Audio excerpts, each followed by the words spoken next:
మీలో జ్ఞానము ఎవరికైనా కొదువై ఉన్న వెడల నా వద్ద ఉండి జ్ఞానం, ఆ జ్ఞానము నేను ఇస్తాను, నన్ను అడిగి తీసుకోమన్నాడు. హల్లెలూయా.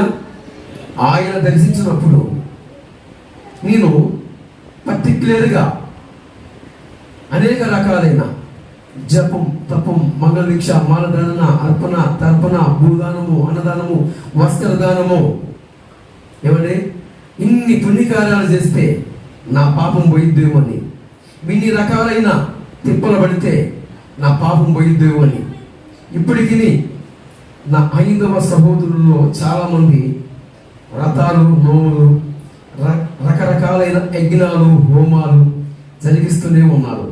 కానీ భూమి మీద ముఖ్యముగా ఒక 3 విశ్వాసాలని మీ దృష్టికి తీసుకొస్తాను. మొదటిది ఐదవత్వం, అంటే విగ్రహ సంబంధమైన ఆరాధన. తర్వాత ముస్లింలు, తర్వాత క్రైస్తవం. ఈ మూడింటిని మీకు పరిచయం చేసి ఇక ముగిస్తాను. 3 విశ్వాసాలు మన మధ్యలో ఉన్నాయి. ఎంతమందికి నమ్ముతారు? ఎంతమంది నమ్ముతారు? 3 విశ్వాసాలు ఉన్నాయా? తెలిసినవి 3, తెలియని చాలా ఉన్నాయి. బౌద్ధ మతం ఉంది, సిక్కు మతం ఉంది, ఇక ఇలా చెప్పుకుంటూ చాలా మతాలు ఉన్నాయి. ముఖ్యంగా అందరికీ పరిచయమైనది, అందరికీ ఇలికిడైనది 3. ఒకటి హైందత్వం, 2 ముస్లిము, తర్వాత క్రైస్తవం. నేను విగ్రహ సంబంధమైన ఆరాధన చేసే రోజుల్లో మా నాన్నగారు పేరు వెంకటేశ్వరులు, నా పేరు వెంకటేశ్వరరావు. అయితే ఒక నిట్టాడి పూరిళ్ళు తెలుసా తెలీదా? పూరిళ్ళు తెలుసు కదా. ఆ మధ్యలో నెట్టాడి ఉంటుంది. ఆ నెట్టాడి దగ్గర మా నాన్నగారు ఒక ఇస్తరేసి ఆ ఇస్తరులో నైవేద్యం ఉంచి, ఆ నైవేద్యంలో ముద్దపప్పు, సప్పిడిపప్పు అన్నీ ఉంచి దానిలో నెయ్యి పోసి అందరిని బయటకు నెట్టేసేవాడు. ఎందుకు?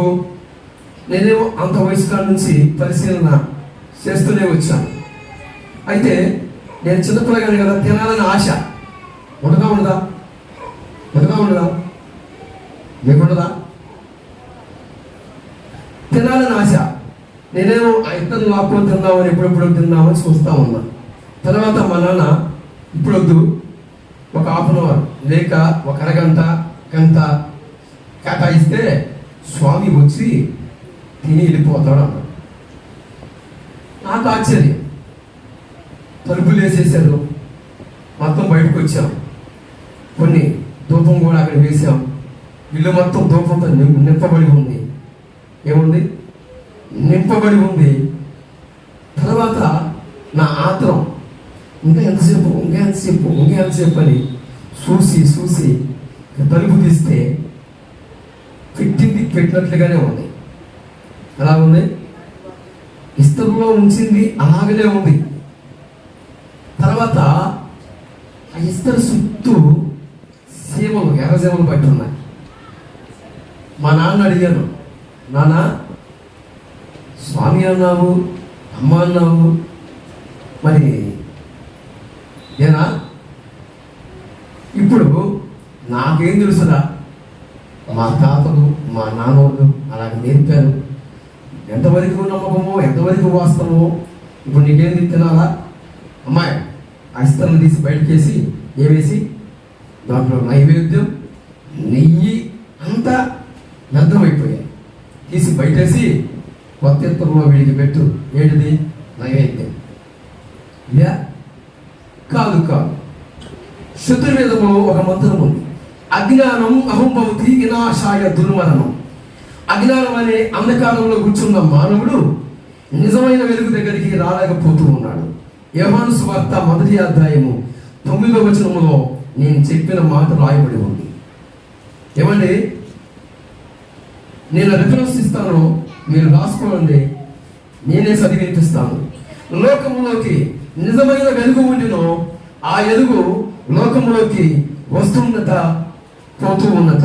ఆ ఎలుగుని ఎందరైతే ఆహ్వానిస్తారో వారందరూ కూడా ఆ ఎలుగు ద్వారాగా వెలిగించబడతారట. ఉందా లేదా? నేను రిఫరెన్స్ ఇస్తాను, మీరు రాసుకోనండి. ఈ మాట నేను మొక్కిన నిష్ఠాగరిష్ఠులతో పూజలు పురస్కారాలు ప్రదర్శనలు చేసి ముందులు తీసి అనేక రకాలైన అయ్యప్ప మాల, ఎన్ని మాలలు ఉన్నాయో, ఎన్ని రకాలైన పూజలు ఉన్నాయో, ఆ పూజల్లో అన్నిటిలో నిమగ్నం అయ్యాను. కానీ ఒక డౌట్, అసలు మనం పోతున్న భక్తిలో మోక్షానికి మార్గం ఉందా? మోక్షానికి మనకి మార్గం ఉందా?